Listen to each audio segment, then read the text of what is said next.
ബിരിയാണി തിന്നതിൻ്റെ പേരിൽ 92ഓളം ആൾക്കാരെയാണ് ഈ കഴിഞ്ഞ 10 കൊല്ലം അടിച്ചു കൊന്നത്. നമുക്ക് ചാണകത്തെക്കുറിച്ച് ഗവേഷണം ചെയ്യാനേ ഇപ്പോൾ UGC ഫണ്ട് അനുവദിക്കുന്നുള്ളൂ, ബാക്കി ഒരു ഗവേഷണത്തിനും അനുവദിക്കുന്നില്ല. ഒരു സമാധാനത്തിന് വേണ്ടി APJ അബ്ദുൽ കലാം റോഡ് എന്നെങ്കിലും ആക്കിയിട്ടുണ്ട്, ഒരു മുസ്ലിമിന്റെ പേരിനിട്ടിട്ടുണ്ട്.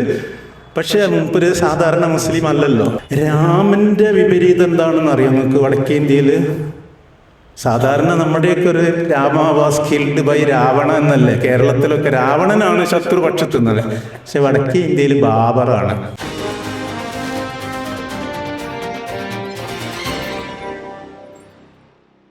സഭയറിന്ത് പേശ് സമയമറിന്ത് പേശ് പേശാതിരുന്നും പഴക് എന്നാണ് 2000 വർഷങ്ങൾക്ക് മുമ്പ് തിരുവള്ളൂർ പാടി വെച്ചിട്ടുള്ളത്. അതിൻ്റെ ആ ഉപദേശ മുഖവിലൊക്കെ എടുത്തുകൊണ്ട് ഞാൻ പെട്ടെന്ന് അവസാനിപ്പിക്കാം.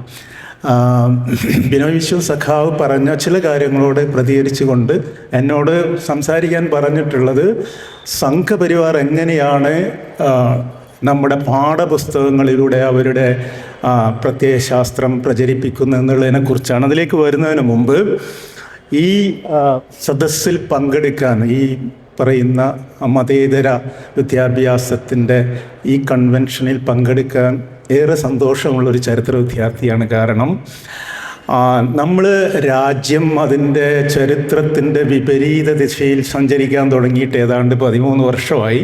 2014 മുതൽ വിപരീത ദിശയിലാണ് സഞ്ചരിക്കുന്നത്.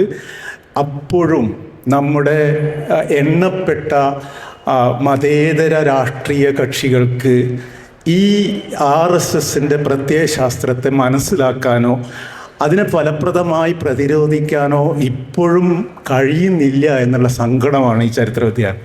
അപ്പോഴാണ് ബിനോയ് വിശ്വവും അദ്ദേഹത്തിൻ്റെ പാർട്ടിയും വ്യത്യസ്തമായിരിക്കുന്നത്.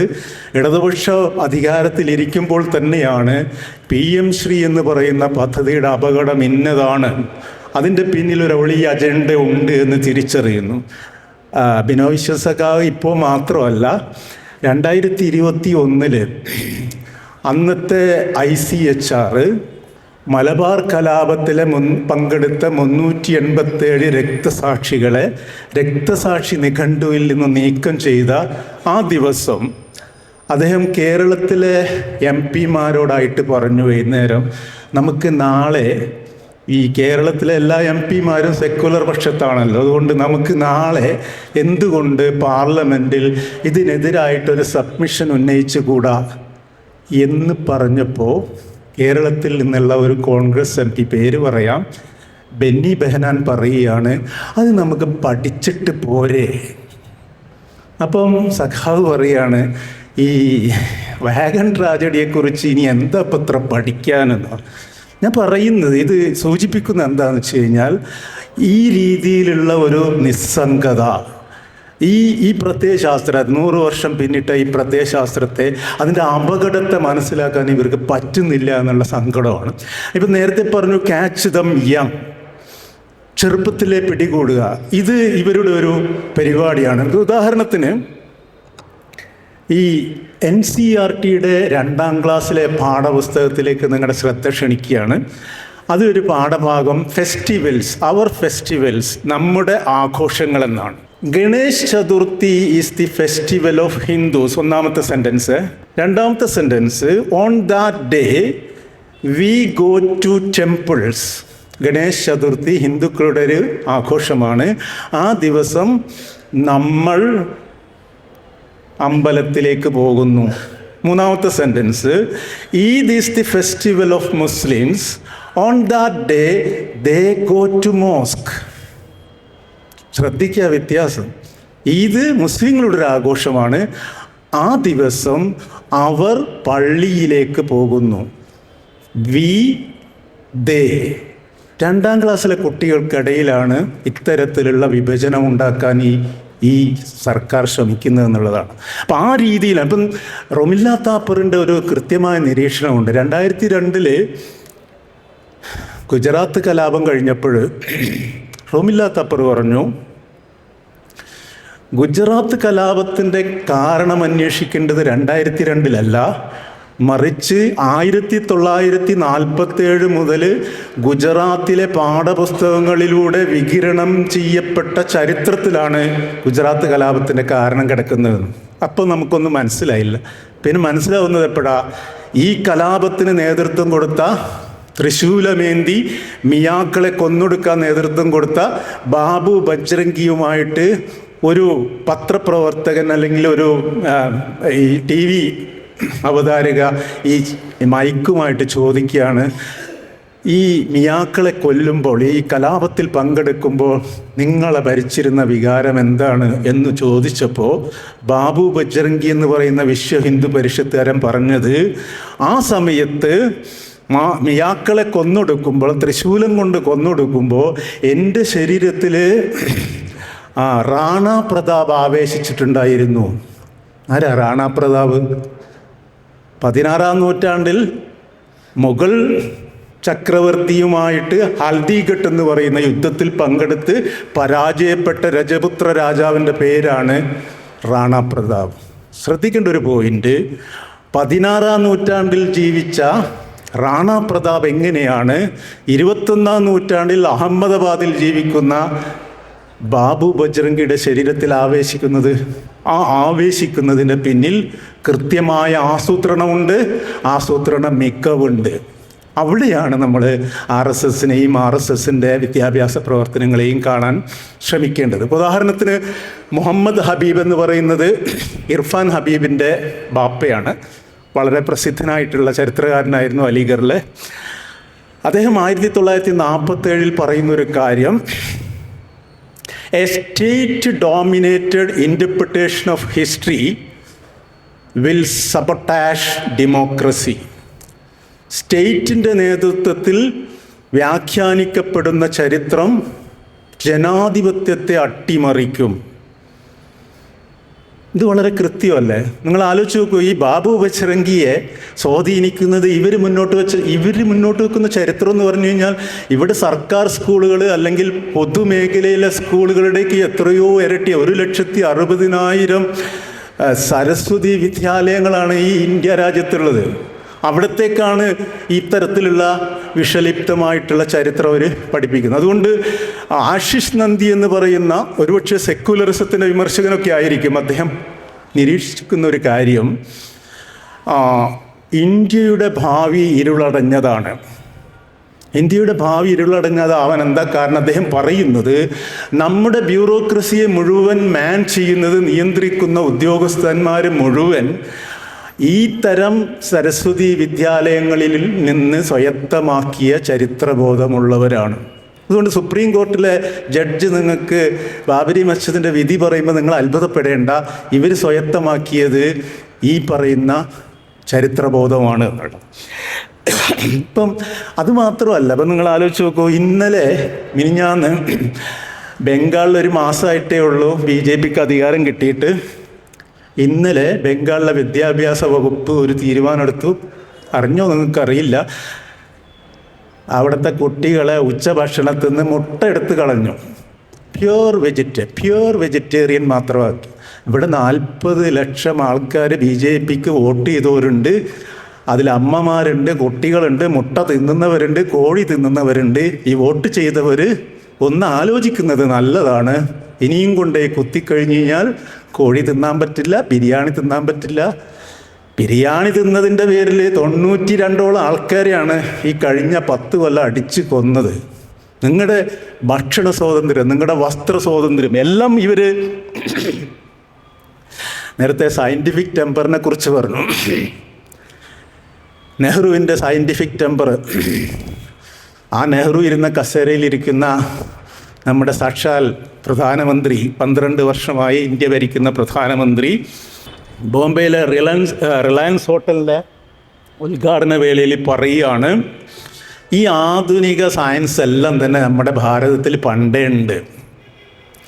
ഗണേശ വിഗ്രഹം നോക്കൂ, പ്ലാസ്റ്റിക് സർജറി പുരാതന ഇന്ത്യയിൽ ഉണ്ടായിരുന്നു എന്നുള്ളതിൻ്റെ ഏറ്റവും നല്ല തെളിവല്ലേ ഗണേശ വിഗ്രഹം? കാരണം ശരീരം മനുഷ്യൻ്റേതും ഉടല് മൃഗത്തിൻ്റെയും. പിന്നെ പറയാണ്, നിങ്ങൾ കൗരവരെ നോക്കൂ, 100 കൗരവരെ ചൂണ്ടിക്കാണിച്ചിട്ട് ക്ലോണിങ് പുരാതന ഇന്ത്യയിൽ ഉണ്ടായിരുന്നു. അതുപോലെ തന്നെ സ്റ്റെം സെല്ലിങ് അല്ലെങ്കിൽ ജനറ്റിക് എൻജിനീയറിങ്ങിൻ്റെ ഏറ്റവും നല്ല ഉദാഹരണമാണ് കർണൻ. ഈ രീതിയിലുള്ള സയൻസാണ് ഈ പറയുന്ന സരസ്വതി വിദ്യാലയങ്ങൾ. ദീനാനാഥ് ബാത്ര എന്ന് പറയുന്ന ഈ വിദ്യാഭ്യാസ വകുപ്പിൻ്റെ RSSൻ്റെ വിദ്യാഭ്യാസ വകുപ്പിൻ്റെ തലവനായ ദീനാനാഥ് ബാത്രയാണ് വടക്കേ ഇന്ത്യയിലെ എല്ലാ സ്റ്റേറ്റുകൾക്കും ഈ RSS റൺ ചെയ്യുന്ന സ്കൂളുകളുടെ സിലബസും കാര്യങ്ങളും പുസ്തകങ്ങളും ഉണ്ടാക്കുന്നത്.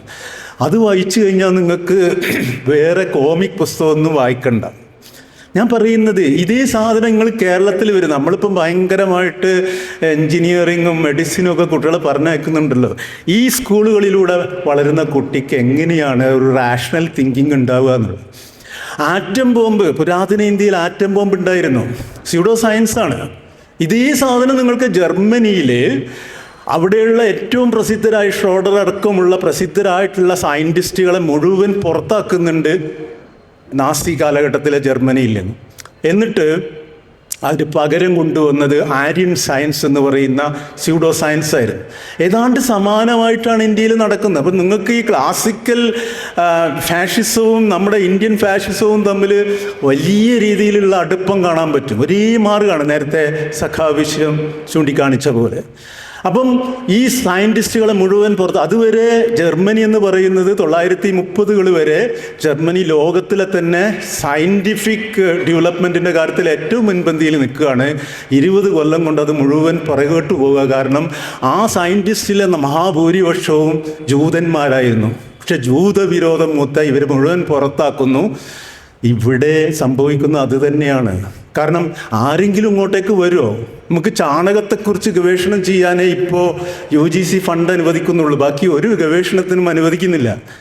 ആ രീതിയിലാണ്. അപ്പം ഞാൻ പറഞ്ഞു വരുന്നത്, എന്തുകൊണ്ടായിരിക്കാം ഈ പറയുന്ന കൂട്ടർ ചരിത്രത്തെ സ്പെസിഫിക്കായിട്ട് തിരഞ്ഞെടുത്തിട്ട് അതിൽ തന്നെ വിഷം കലർത്തുന്നത്? നിങ്ങൾ ശ്രദ്ധിച്ചു നോക്കി. ഇപ്പോൾ 12ാം ക്ലാസ്സിലെ ടെക്സ്റ്റ് ബുക്കിൽ നിന്ന്, ഹിസ്റ്ററി ടെക്സ്റ്റ് ബുക്കിൽ നിന്ന് 2 പാഠമാണ് എടുത്ത് കളയുന്നത്.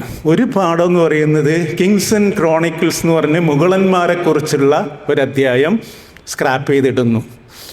രണ്ടാമത് 12ാം ക്ലാസ്സിലെ തീംസ് ഇൻ വേൾഡ് ഹിസ്റ്ററിയിൽ central Asian history of central Asia എന്ന് പറഞ്ഞ് ഇസ്ലാമിക് കൺട്രീസിൻ്റെ ചരിത്രം മുഴുവൻ എടുത്ത് കളയും, ഒരു പ്രത്യേക വിഭാഗത്തിൻ്റെ ചരിത്രം. അതേപോലെ തന്നെ പൊളിറ്റിക്കൽ സയൻസിൽ നിന്ന് നല്ല രസമുള്ളൊരു സാധനമുണ്ട്. അതായത് constituent assembly of India was led by people like Ambedkar, Jawaharlal Nehru and Maulana Azad. ആ പാഠഭാഗം നീക്കിയില്ല, മറിച്ച് ആ സെൻറ്റൻസിൽ അവസാനം വരുന്ന ആ പേരുണ്ടല്ലോ, മൗലാന ആസാദിനെ അങ്ങോട്ട് ചുരണ്ടിക്കളഞ്ഞു. ശ്രദ്ധിക്കേണ്ട ഒരു പോയിൻ്റാണ്. ഒരു ടെക്സ്റ്റിൽ നിന്ന് ഒരാളെ പേര് മാത്രം, അതെങ്ങനെ ആസാദിൻ്റെ പേരായി? സെലക്റ്റീവ് അംനേഷ്യ, സെലക്റ്റീവ് റിമെമ്പറൻസ് എന്നുള്ളതാണ്. അതേപോലെ തന്നെ അതേ ടെക്സ്റ്റിൽ ഗാന്ധിവധത്തെക്കുറിച്ച് പറയുന്നുണ്ട്. Gandhi was assassinated by Nathuram Godse a Chitpavan Brahmin എന്നായിരുന്നു പഴയ ടെക്സ്റ്റിൽ ഉണ്ടായിരുന്നത്. ഒറ്റ കാര്യം വായിച്ചിട്ടുള്ളൂ, ചിപ്തവൻ ബ്രാഹ്മണൻ. നാഥുറാമിനൊക്കെ അവിടെ ഉണ്ട്, പക്ഷേ ആ കോമ കഴിഞ്ഞിട്ടുള്ള ചിപ്തവൻ ബ്രാഹ്മണൻ എന്നുള്ളത് വെട്ടിക്കളയുന്നു. എന്താ കാര്യം? അങ്ങനെ മഹാപാതകൊന്നും ഒരു ബ്രാഹ്മണൻ ചെയ്യില്ല, ചെയ്താൽ തന്നെ അത് പുറത്ത് പറയാൻ പാടില്ല. ഇതാണ് ലോജിക്ക് എന്ന് പറയുന്നത്. അപ്പം നമ്മൾ കാണേണ്ട ഒരു കാര്യം, ഇന്ത്യ എന്ന് പറയുന്നത് ബേസിക്കലി ഇന്ത്യൻ ദേശീയതയുടെ അടിത്തറ എന്ന് പറയുന്നത് ഹിന്ദു സംസ്കാരമാണ്.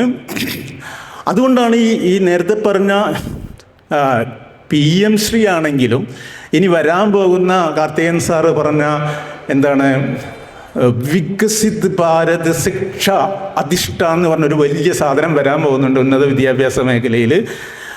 അത് വരികയാണെങ്കിലും അതിൻ്റെയൊക്കെ അടിത്തറയായിട്ട് പറയുന്നത് ഈ NEPയിലെ ഇന്ത്യൻ നോളജ് സിസ്റ്റം എന്ന് പറയുന്ന ഈ സാധനമാണ്, ഈ പറയുന്ന ചരിത്രമാണ്. ഒരു കാര്യം കൂടെ ഞാൻ പറയാൻ സമയമുണ്ടെങ്കിൽ, സഹസ്രബുദ്ധെ എന്ന് പറയുന്നത് സഖാവ് ബിനോയ് അറിയാം. പാർലമെൻറ്റിലെ രാജ്യസഭയിലെ മെമ്പറായിരുന്നു, BJPയുടെ വൈസ് പ്രസിഡൻ്റാണ്. അദ്ദേഹമായിരുന്നു ഒരു കാലത്ത് 2021 പാർലമെൻ്ററി വിദ്യാഭ്യാസ സമിതിയുടെ, BJP ഏർപ്പെടുത്തിയ പാർലമെൻ്ററി വിദ്യാഭ്യാസ സമിതിയുടെ ചെയർമാൻ. ആ ചെയർമാൻ അദ്ദേഹത്തെ ഏൽപ്പിച്ചൊരു കാര്യം, എങ്ങനെയൊക്കെ സിലബസ് പരിഷ്കരിക്കണം. എന്നിട്ട് PPRC റിപ്പോർട്ട് എന്ന് പറയുന്ന ഒരു റിപ്പോർട്ട് സബ്മിറ്റ് ചെയ്തിട്ടുണ്ട് പ്രൈം മിനിസ്റ്റർക്ക് 2021 നവംബറിൽ. അതിൽ വളരെ കൃത്യമായിട്ട് പറയുന്നത് 100ാമത്തെ വരിയിൽ why the history text should be revised, എന്തുകൊണ്ട് നാളിതുവരെയുള്ള NCERT ടെക്സ്റ്റ് ബുക്കുകളിലെ ഹിസ്റ്ററി പാഠഭാഗം പരിഷ്കരിക്കണം എന്നാണ് അതിൻ്റെ ടൈറ്റിൽ തന്നെ. എന്നിട്ട് അതിൽ പറയുന്നത്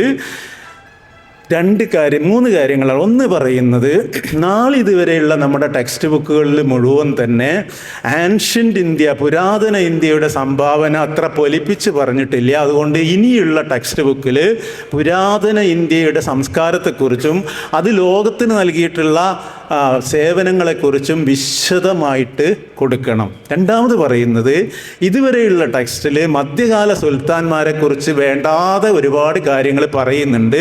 അത് നിർത്തിയിട്ട് പകരം അവർ ഈ ഹിന്ദുക്കൾക്കെതിരായി ചെയ്തിട്ടുള്ള എല്ലാ ദ്രോഹങ്ങളും പരത്തി പറയണം. ഇത് ഞാൻ വെറുതെ പറയുന്നതല്ല. PPRC റിപ്പോർട്ട് എന്ന് പറഞ്ഞ് നിങ്ങൾ അടിച്ചു കഴിഞ്ഞു കഴിഞ്ഞാൽ പാർലമെൻ്ററി സമിതിയുടെ റിപ്പോർട്ടാണ്, പരസ്യമാണ്. RSSന് രഹസ്യമായ ഒരു അജണ്ട ഇല്ല കേട്ടോ, വെറുതെ പറയാണ്. പരസ്യമായിട്ട് ഞാൻ പറയണത്, ടെക്സ്റ്റ് ബുക്കിൽ നിന്ന് സുൽത്താന്മാരെ മാറ്റിക്കോളൂ. അതേസമയം അവർ കൊള്ള ചെയ്ത അമ്പലങ്ങളെക്കുറിച്ച് അവർ നിർബന്ധിച്ച് മതം മാറ്റിയതിൻ്റെ കണക്കുകളൊക്കെ കൃത്യമായിട്ട് ടെക്സ്റ്റ് ബുക്ക് കൊടുക്കണം. അവസാനം പറയുന്നത്, ഈ കള്ള സുൽത്താന്മാരുടെ പേരിൽ അറിയപ്പെടുന്ന റോഡുകളുടെയും നഗരങ്ങളുടെയും പേര് മാറ്റണം. 3 കാര്യങ്ങൾ PPRC റിപ്പോർട്ട് പറയുന്നുണ്ട്.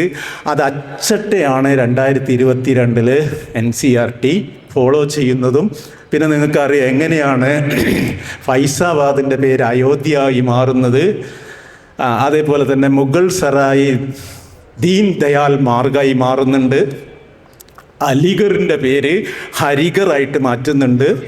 അവിടെയുള്ള മിക്കവാറും നഗരങ്ങളുടെ പേര് ഈ പറയുന്ന ഔറംഗസേബ് റോഡ്, ഡൽഹിയിലെ ഔറംഗസേബ് റോഡ് ഒരു സമാധാനത്തിന് വേണ്ടി APJ അബ്ദുൽ കലാം റോഡ് എന്നെങ്കിലും ആക്കിയിട്ടുണ്ട്. ഒരു മുസ്ലിമിൻ്റെ പേരിന് ഇട്ടിട്ടുണ്ട്. പക്ഷേ മുമ്പൊരു സാധാരണ മുസ്ലിം അല്ലല്ലോ. അപ്പോൾ ആ രീതിയിൽ പേരുമാറ്റം. മുഗൾ ഗാർഡൻ എന്ന് പറയുന്നത്, നമ്മൾ നിരന്തരമായിട്ട് ഡൽഹി പോവുകയാണെങ്കിൽ നമ്മൾ കുട്ടികളെയും കൊണ്ട് പോകുന്ന ഒരു സ്ഥലമാണ് രാഷ്ട്രപതി ഭവനിലെ മുഗൾ ഗാർഡൻ. നിങ്ങളിപ്പോൾ രാഷ്ട്രപതി ഭവനിൽ പോയിട്ട് എനിക്ക് മുഗൾ ഗാർഡൻ കാണണമെന്ന് പറഞ്ഞാൽ കാണാൻ പറ്റൂല. കാരണം അങ്ങനെ ഒരു സാധനം അവിടെ ഇല്ല. ഇപ്പം അതിൻ്റെ പേര് അമൃത് ഉദ്യാൻ എന്നാണ്. ഞാനൊക്കെ എൻ്റെ കുട്ടികളെയും കൊണ്ട് ഡൽഹി ടൂറിന് പോകുമ്പോൾ ആദ്യം പോകുന്നൊരു സ്ഥലം ബിർള മന്ദിറാണ് ഇപ്പം കൊണ്ടുപോകുന്നത് ഡൽഹിയിൽ. അത് പുതിയൊരു അമ്പലമാണ് ബിർള ഉണ്ടാക്കിയ. ബിർള ഹൗസ് എന്ന് പറയുന്നത് ഗാന്ധി വെടിയേറ്റ് വീണ സ്ഥലമാണ്. അവിടെ നിങ്ങൾ ഒരു 20 കൊല്ലം മുമ്പ് ഞാൻ കുട്ടികളെ കൊണ്ടുപോയപ്പോൾ അവിടെ ആ M25 ബരേറ്റ എന്ന് പറയുന്ന ഗാന്ധിജിയെ കൊല്ലാൻ ഗോദ്സെ ഉപയോഗിച്ച ആ സാധനം അവിടെ ഉണ്ട്. എന്താ പറയുക, ആ തോക്ക് അവിടെ ഉണ്ടായിരുന്നു. ഇപ്പം നിങ്ങൾ പോവുക, ആ തോക്ക് അവിടെ ഇല്ല. കാരണം ആ തോക്ക് അവിടെ കുട്ടികളെ കാണിച്ചു കഴിഞ്ഞാൽ ആ കുട്ടികൾ ചോദിക്കും, ഇതെന്താണ്, ഇത് എങ്ങനെയാണ്? ഇപ്പോൾ രാജസ്ഥാനിലെ പാഠപുസ്തകങ്ങളിൽ പരീക്ഷയ്ക്ക് ചോദിച്ച ചോദ്യം, ഗാന്ധി എങ്ങനെയാണ് ആത്മഹത്യ ചെയ്തത് എന്നാണ്. നിങ്ങൾ അറിഞ്ഞുണ്ടോ ഇതൊക്കെ? ഗാന്ധി എങ്ങനെയാണ് ആത്മഹത്യ ചെയ്തത്? ഒരു ചോദ്യം വന്നിരിക്കുക 6ാം ക്ലാസ്സിലെ കുട്ടികൾക്ക്. ഇതാണ് അവസ്ഥ. അപ്പം ഞാൻ പറഞ്ഞു വരുന്നത്, അതേസമയം നിങ്ങൾ ആലോചിക്കേണ്ട ഒരു കാര്യം, ഇങ്ങനെയൊക്കെ മധ്യകാലത്തെ സുൽത്താന്മാർ കൊള്ളക്കാരായിരുന്നു, മതം മാറ്റുന്നവരായിരുന്നു, എല്ലാ ഭീകരതയും ചെയ്യുന്നവരായിരുന്നു, അവർക്ക് സംസ്കാരം ഉണ്ടായിരുന്നില്ല എന്നൊക്കെ പറഞ്ഞ് ക്ലാസ് എടുത്തിട്ട് ഇറങ്ങുമ്പോൾ കാണുന്ന എന്താണ്? ഹുമയൂൺ ടോംബാണ് കാണുന്നത്, കുത്തബ് മിനാറാണ് കാണുന്നത്, അല്ലെങ്കിൽ താജ്മഹലാണ് കാണുന്നത്. കുട്ടി ചോദിക്കൂല ഇതൊക്കെ ആരുണ്ടാക്കിയതാണ്? അപ്പം സംസ്കാരം ഹൈന്ദവം മാത്രമാണ്, ബാക്കി എല്ലാവരും തന്നെ മലർവാടിയായിരുന്ന, അതായത് പുരാതന കാലത്ത് ഹിന്ദു കാലഘട്ടം ഞാൻ വിളിക്കുന്നതല്ലേ, ഇവർ വിളിക്കുന്നതാണ്. അതേപോലെ തന്നെ നമ്മുടെ ബ്രിട്ടീഷുകാരുണ്ടാക്കിയ ഒരു കാറ്റഗറിയാണ് പുരാതന ഇന്ത്യയെ ഹിന്ദു ഇന്ത്യ എന്ന് വിളിച്ചു.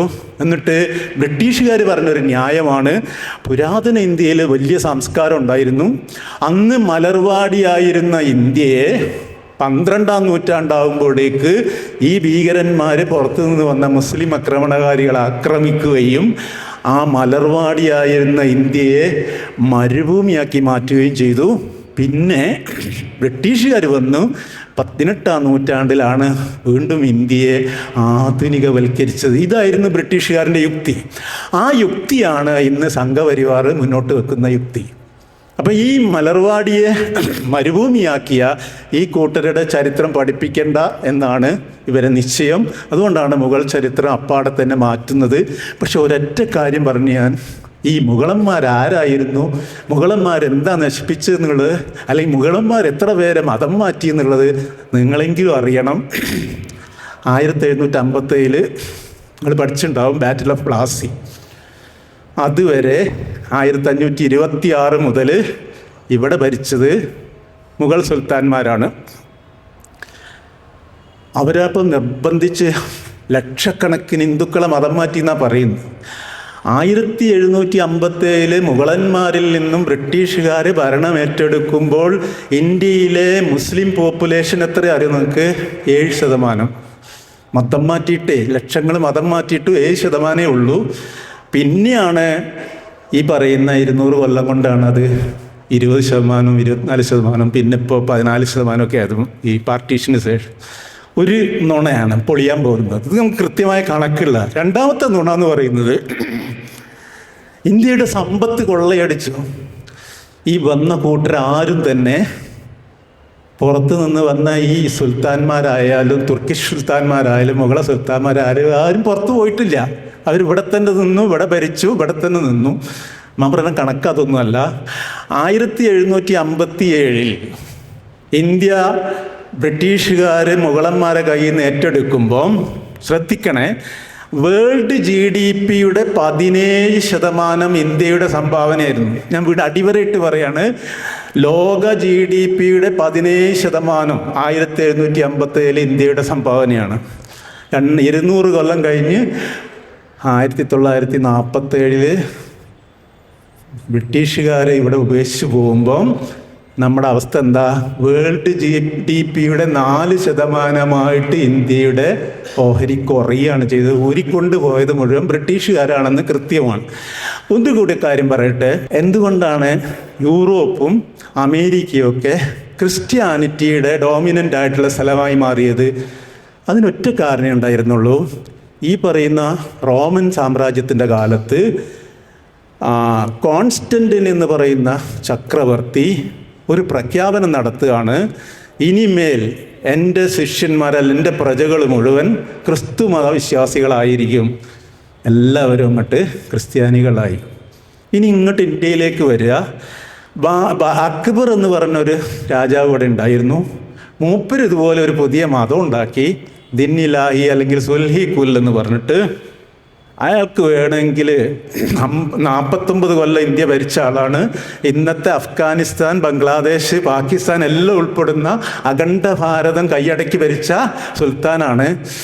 പുള്ളിക്കൊരു ഉത്തരവിലൂടെ വേണമെങ്കിൽ നാളെ എൻ്റെ പ്രജകൾ മുഴുവൻ സുൽഹി കുൽ അല്ലെങ്കിൽ ദിന്നിലാഹിയുടെ പ്രചാരകരാവണം എന്ന് ഉത്തരവിറക്കായിരുന്നു. മൂപ്പര് ഇറക്കിയില്ല. എന്നിട്ട് ആ മതത്തിൽക്ക് എത്ര ആളെ കിട്ടിയെന്നും കൂടെ നിങ്ങൾ ചോദിക്കണം. ഒരു ബീർബൽ എന്ന് പറയുന്ന കൊട്ടാരത്തിൽ നിന്ന് ഒറ്റ ആളാണ് അക്ബറിൻ്റെ ഈ പുതിയ മതത്തിൽ ആളാവുന്നത്. ഞാൻ പറഞ്ഞു വരുന്ന പോയിന്റ് ഇതാണ് മുഗള ചരിത്രം. ഈ മുഗള ചരിത്രം മര്യാദക്ക് പഠിപ്പിച്ചു കഴിഞ്ഞ് കഴിഞ്ഞാൽ ഇവർ മുന്നോട്ട് വെക്കുന്ന ആ പ്രത്യയ ശാസ്ത്രത്തെ കൺവിൻസ് ചെയ്യാൻ അവർ പ്രയാസപ്പെടും. അതുകൊണ്ട് ഏറ്റവും നല്ലത്, ഒരു കാര്യം കൂടെ സമയമുണ്ട്, ഒരു 2 മിനിറ്റ്. ഈ ഔറംഗസേബാണ് ഏറ്റവും വലിയ എന്താ പറയുക ഹിന്ദു വിരുദ്ധനായിട്ട് ചിത്രീകരിക്കപ്പെടുന്നത്. കിരാതനായ മുസ്ലിം ഭരണാധികാരിയായിട്ട് ഇവരുടെ ഈ പറയുന്ന സംഘപരിവാറിൻ്റെ വാട്സപ്പ് യൂണിവേഴ്സിറ്റിയിൽ പ്രചരിപ്പിക്കപ്പെടുന്നത്.